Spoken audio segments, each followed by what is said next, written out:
आपने ये जरूर नोटिस किया होगा कि अचानक से इंडिया में इतने सारे आईवीएफ क्लिनिक्स खुल गए। आज इंडिया में अराउंड 2 करोड़ कपल्स इनफर्टाइल हैं और कहा तो ये भी जा रहा है कि इंडिया जल्द ही दुनिया का इनफर्टिलिटी कैपिटल बन सकता है। Infertility affects approximately 15% of Indian couples. When we say infertility, it does not only mean women.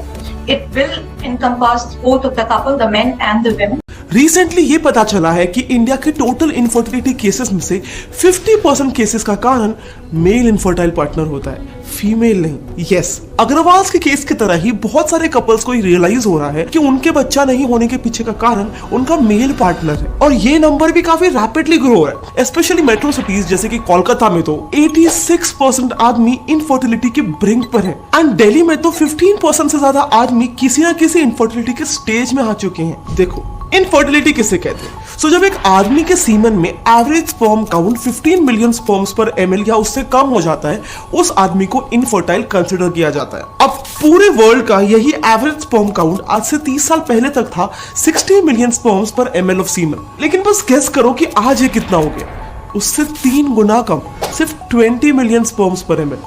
Infertility से बस 5 मिलियन ज्यादा। एंड इसमें भी सबसे शॉकिंग बात यह है कि मेल इनफर्टिलिटी का पहला पुख्ता सबूत यानी कि रीजन कब आइडेंटिफाई हुआ था पता है? Very recently in 1956। अब आप खुद ही सोचो, देश की हाफ पॉपुलेशन और उनकी फैमिलीज को इम्पैक्ट करने वाला ये इतना मेजर इशू है, लेकिन फिर भी इसके बारे में कभी कोई रिसर्चेस क्यों नहीं हुए? इसका 2 वर्ड एकदम सिंपल सा आंसर है, सोशल टैबूज। मेल इनफर्टिलिटी दुनिया भर में बहुत बड़ा सोशल टैबू है एंड शायद ये हमारे लिए इतना कॉमन नहीं है, लेकिन कई सारे देशों में बच्चा पैदा कर पाने को सीधा उस आदमी की मर्दांगी से जोड़ा जाता है। इनफैक्ट इस पे तो एक सोशल एक्सपेरिमेंट भी हुआ है जिसमें अफ्रीका के कई सारे शहरों में रह रहे इनफर्टाइल आदमियों को क्लिनिक्स में बुलाकर उनके एक्सपीरियंसेस नोट किए गए थे। तब सब आदमियों में जो बात एकदम कॉमन थी वो ये थी कि बच्चे नहीं पैदा कर पाने की वजह से उनका सोशल स्टेटस यूजुअली काफी कम हो जाता है और फिर उन्हें अक्सर उनके नाम से नहीं बल्कि नामर्द या फिर नॉट मैन इनफ ऐसे नामों से एड्रेस किया जाता है। कुछ लोगों ने तो ये तक शेयर किया कि जब वो अपने फ्रेंड्स की गैदरिंग्स में होते हैं तब उनसे मजाक में ही सही लेकिन ऐसा कहा जाता है कि bring your wife to me, I can do it for you. आज तक लोग बच्चे नहीं पैदा कर पाने को यूजुअली एक औरत की गलती मानते हैं, which again trust me is a world wide problem. So अब जब सोसाइटी इस प्रॉब्लम को सिर्फ एज वुमेन्स इशू देखेगी तो जाहिर है वो सोसाइटी सिर्फ वुमेन को ही फिक्स करने पर फोकस करेगी, राइट? इसका नतीजा 1956 तक साइंटिफिक कम्युनिटी ने औरतों पर अनगिनत स्टूपिड मेडिकल एक्सपेरिमेंट्स करके अपना टाइम वेस्ट कर दिया। अब ये सबसे फाइनली सोसाइटी का इस बात को कंसिडर करना कि हाँ ये प्रॉब्लम आदमियों को भी हो सकती है, इसी में सालों साल बीत गए एंड जब थोड़ा सा रिकॉग्नाइज करना शुरू भी किया तब अगेन इसमें भी स्टार्ट में बहुत ही सारे सुपरस्टिशियस टेक्निक्स अपनाए गए। जैसे आदमियों की फर्टिलिटी टेस्टिंग के लिए फॉलो की जाती थी एकदम baseless P in the pot technique. उसमें एज द नेम सजेस्ट एक पॉट में यूरिनेट करने के लिए कहा जाता था और अगर उसमें वर्म्स आते थे, कीड़े आते थे, तो इसका मतलब वो आदमी इनफर्टाइल है। सिमिलरली अगर ये पता करना होता था कि पति और पत्नी में से कौन इनफर्टाइल है तो उन्हें एक लेटस का लीफ पर पी करना पड़ता था। फिर उस पत्ते में से जिसका यूरिन पहले इवेपोरेट हो जाता था उससे ये कंफर्म किया जाता था कि वो ही इंसान इनफर्टाइल है। Can you believe it? ये एक्चुअल फर्टिलिटी डायग्नोसिस टेस्ट थे। ऐसे ही कई सारे सुपरस्टिशियस और एकदम इलॉजिकल प्रोसीजर्स में टाइम वेस्ट हुआ एंड फाइनली सीधा 1956 में जाकर पहली बार इस पर प्रॉपर साइंटिफिक स्टडी कंडक्ट हुआ एंड फिर उससे समझ में आया एग्जैक्टली कि मेल इनफर्टिलिटी एक्चुअली में कॉज कैसे होता है। चलो इसे एकदम सिंप्लीफाई करके समझाती हूँ। सो बेसिकली टेस्टिस एक मेल बॉडी का स्पर्म प्रोड्यूसिंग ऑर्गन होता है जहां से ये स्पर्म प्रोड्यूस होकर फिर कई सारे सेमाइनल फ्लूइड्स के साथ मिक्स होकर सीमेन फॉर्म करते हैं। अब मोस्ट इनफर्टिलिटी केसेस में स्पर्म प्रोड्यूस तो होते हैं लेकिन वो सेमाइनल फ्लूइड से मिक्स होने से पहले ही रिप्रोडक्टिव ट्रैक्ट में कहीं पर भी ब्लॉक हो जाते हैं। इस कंडीशन को अजोस्पर्मिया कहते हैं और इसके reasons can range from injuries to low testosterone levels in body and बहुत सारे रीजंस हो सकते हैं इसके पीछे। इनफर्टिलिटी में इरेक्शन का प्रॉब्लम नहीं होता है बल्कि male sufficient healthy sperms produce ही नहीं कर पाते। अब ये इनसफिशिएंट हेल्थी स्पर्म प्रोडक्शन के पीछे कोई एक रीजन नहीं होता है, ज्यादातर ये मिक्सचर ऑफ फैक्टर्स की वजह से हो सकता है, जैसे कि वो अपने ही कम्युनिटी में सिर्फ शादी करना पसंद करते हैं एंड यही तो प्रॉब्लम है।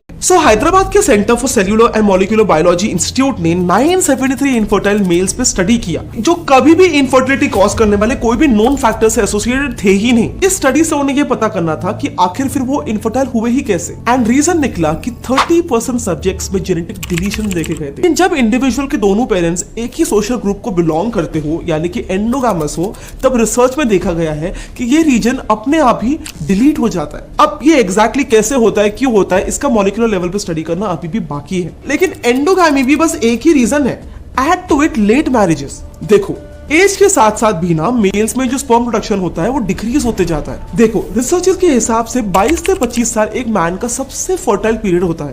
एंड ऐसा सजेस्ट किया जाता है कि 35 के पहले ही बच्चे पैदा कर लेने चाहिए, क्योंकि उसके बाद फर्टिलिटी काफी ज्यादा डिक्रीज होने लग जाती है। But as you know, India में मैरिंग एज बढ़ती जा रही है। सो ये भी कहीं ना कहीं एक्सप्लेन करता है कि क्यों मैरिड मैन अपने पार्टनर्स को इम्प्रेग्नेट नहीं कर पा रहे हैं। लेकिन इस सब के अलावा एक और फैक्टर है जो लड़कों को इनफर्टाइल बना रहा है, बट आपने कभी उसके बारे में सोचा तक नहीं होगा, गैजेट्स। एंड ये कोई रेडिएशन की वजह से नहीं है, बल्कि हीट की वजह से। सो हाल ही में साइंटिस्ट ने एक्सपेरिमेंट परफॉर्म किया जिसमें उन्होंने एक हेल्दी सीमन सैंपल लिया और उसके 2.5 सेंटीमीटर दूर एक सेलफोन रख दिया। ऐसा इसीलिए क्योंकि 2.5 सेंटीमीटर की पॉकेट्स और टेस्टिस के बीच का अप्रोक्सीमेट डिस्टेंस भी होता है। फिर इसके 1 घंटे बाद जब उन्होंने उस सीमन सैंपल को एनालाइज किया तो ये पता चला कि उसमें स्पर्म क्वालिटी काफी ज्यादा डिग्रेड हो गया था। अब रीजन ये है कि अक्सर जो टेस्टिस का टेम्परेचर होता है ना, वो बॉडी से 2 से 3 डिग्री सेल्सियस ठंडा ही होता है, क्योंकि वही टेम्परेचर स्पर्म्स के प्रोडक्शन के लिए एकदम आइडियल होता है। और इसीलिए ही टेस्टिस स्क्रोटम में बॉडी के बाहर सिचुएटेड होते हैं। लेकिन आज की तारीख में गैजेट से निकलता हुआ हीट अक्सर टेस्टिस के टेम्परेचर को वापस से गर्म कर देता है, जिससे स्पर्म का प्रोडक्शन वापस से पॉज हो जाता है। एंड ये कोई छोटी बात नहीं है, गैजेट्स का इंपैक्ट इतना मेजर है कि सिर्फ 1 घंटे के लैपटॉप यूज से scrotum temperature around 3 degree Celsius बढ़ जाता है। सो अब आप बस इमेजिन कर सकते हो कि हर घंटे की यूजेज से